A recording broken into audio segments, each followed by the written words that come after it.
Hi everybody, it's Win, and welcome to another video by the Entropy System.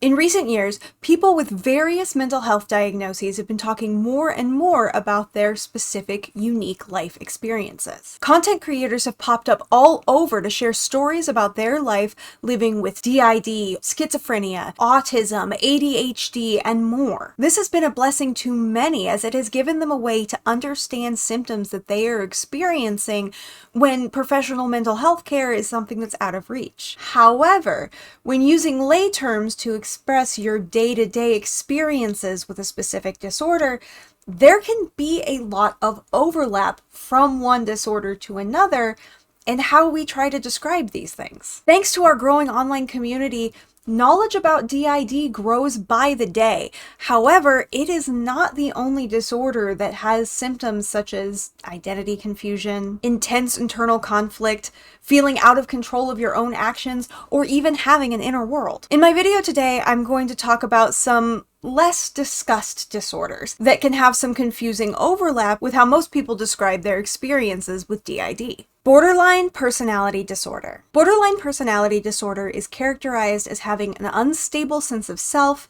intense mood swings, impulsivity, and an intense fear of abandonment. And there are a lot of ways that describing these symptoms of BPD could overlap with describing symptoms of DID. I mean, even some of their diagnostic criteria could get confused. According to the DSM-5, some of the diagnostic criteria for borderline personality disorder are frantic efforts to avoid real or imagined abandonment, identity disturbance, markedly and persistently unstable self-image or sense of self, impulsivity in at least two areas that are potentially self-damaging, severe dissociative symptoms. For someone who doesn't know the nuance between DID and BPD, this could sound like having alters. Severe identity confusion is one of the ways people say they first figured out that they had DID. It's extremely common for systems to have at least one alter that's very impulsive, or that makes high-risk choices that can, while risky,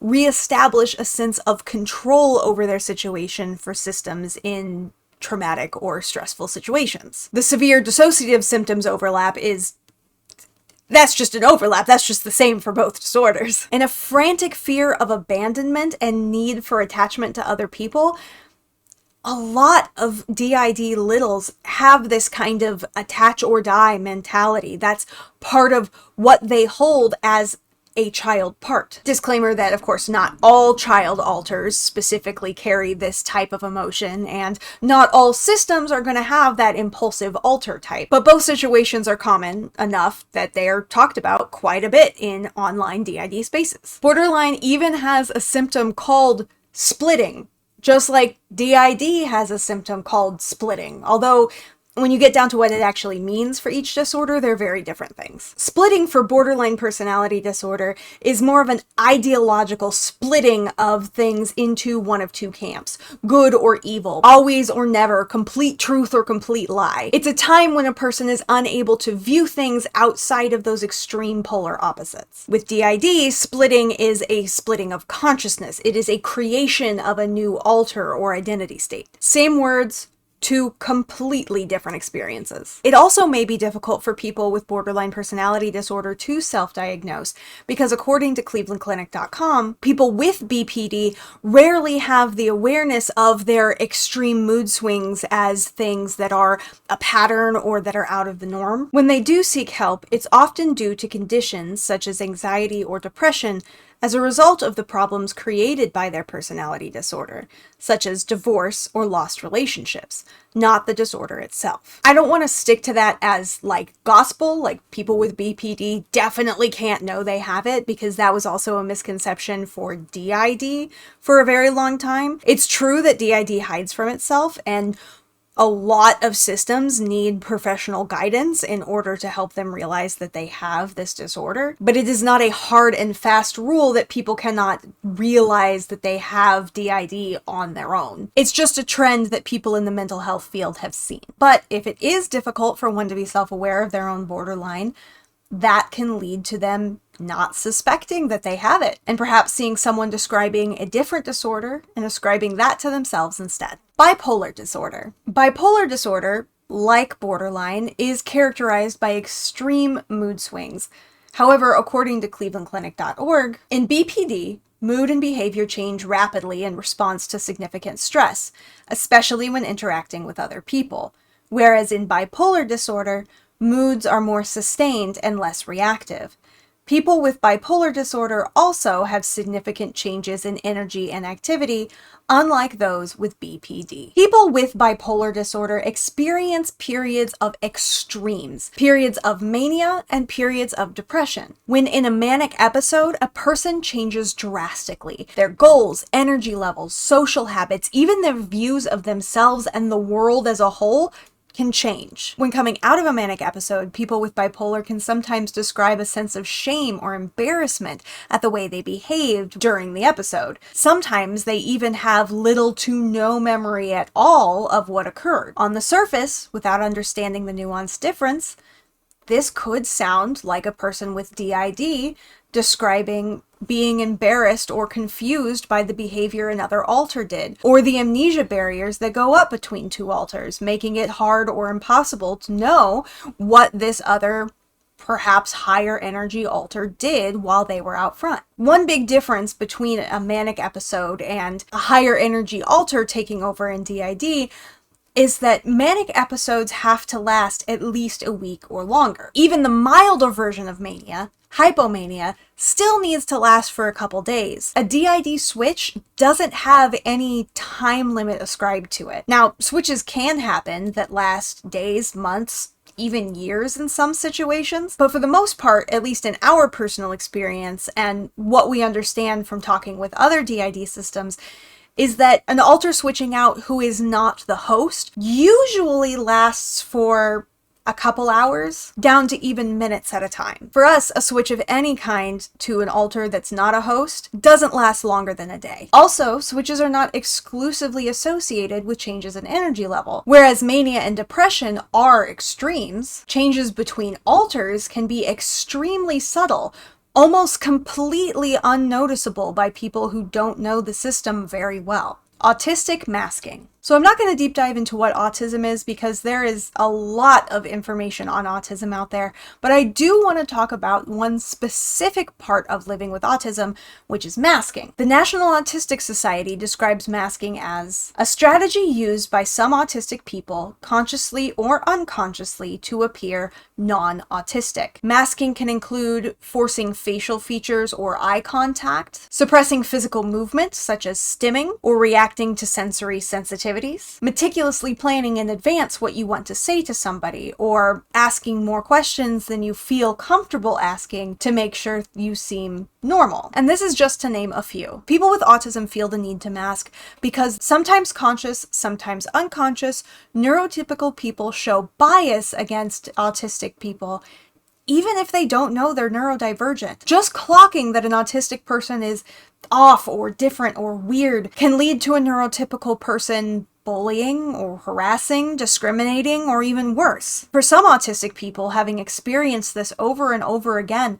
masking becomes an automatic trauma response when dealing with other people. YouTuber I'm Autistic Now What, in her video, The 4 Types of Autistic Masking, describes her experience with this. For me, I feel like it's just so deeply ingrained now. If I just walk out of the house and in public, it's like, boop, that mask comes on without my permission. And throughout my life, I've spoken about this before. How I would think, like, just be yourself in social situations.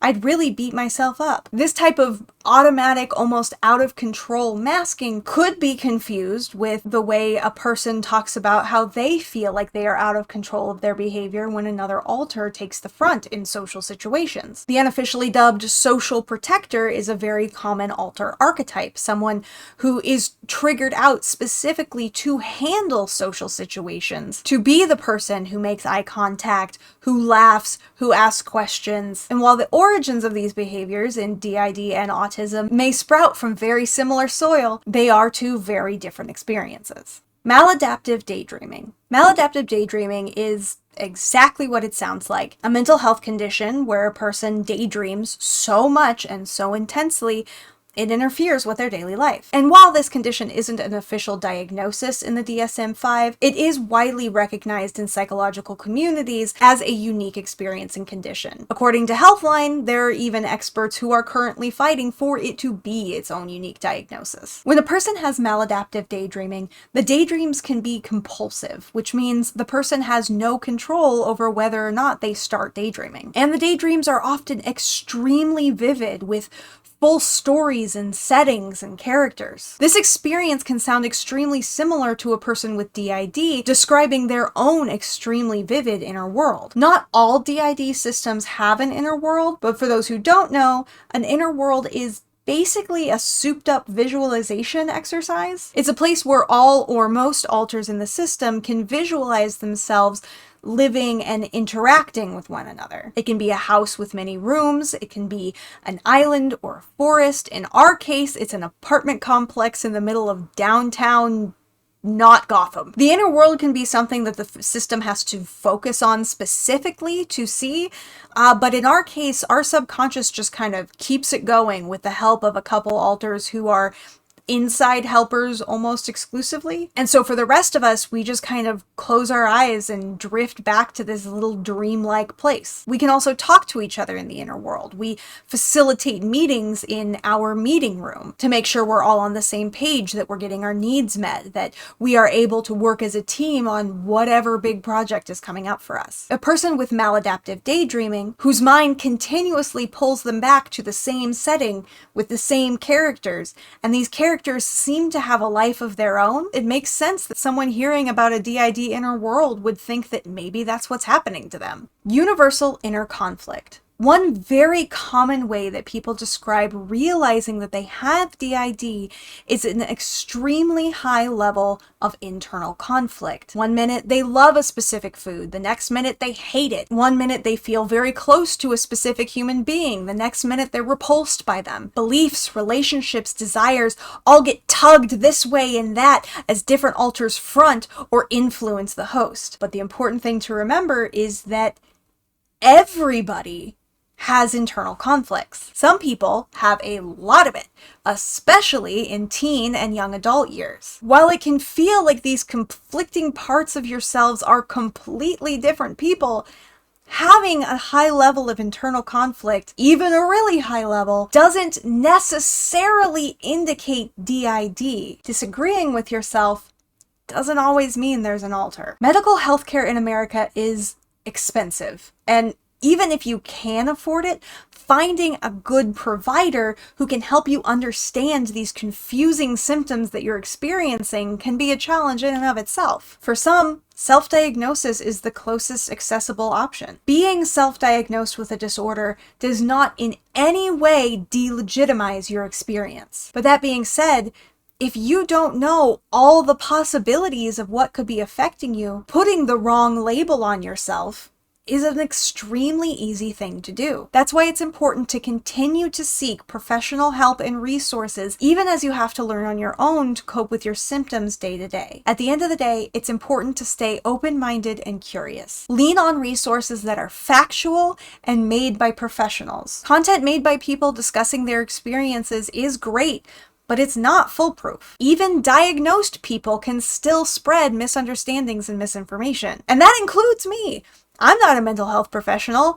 I read a lot about DID and I talk a lot about DID, but I'm just as fallible as the next guy. That's why I've put links to all my resources in the description below. I encourage anyone to go read them, but I especially encourage it for those who are starting to wonder what's going on with them. Side note, please remember that even if you are a mental health professional, there is no way for you to know someone well enough just from a video or especially just a comment to diagnose someone. Do not diagnose diagnose each other in my comments below on this one. That is not what we are trying to do here. For those of you who are diagnosed with DID or think you might have it, I want to shout out a resource that has come to my attention recently and who is a sponsor of this video. Dissociative.Cafe, a little blog and social media forum run by systems for systems. I did a deep dive on this blog when they reached out to me to be a sponsor, and I am very impressed with the community that they have cultivated. It leans heavily on pro-healing discussion, trusting medical documentation above all else. It's refreshing to see such a cozy,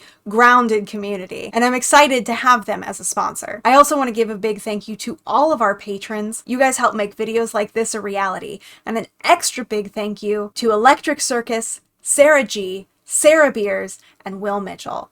If you're interested in becoming a patron, a link to our Patreon is in the description below. We have exclusive content, early ad-free access to videos, and also a monthly Zoom call. And to everyone watching, please remember that you are loved, you are valuable, and you are valid. Until next time, bye!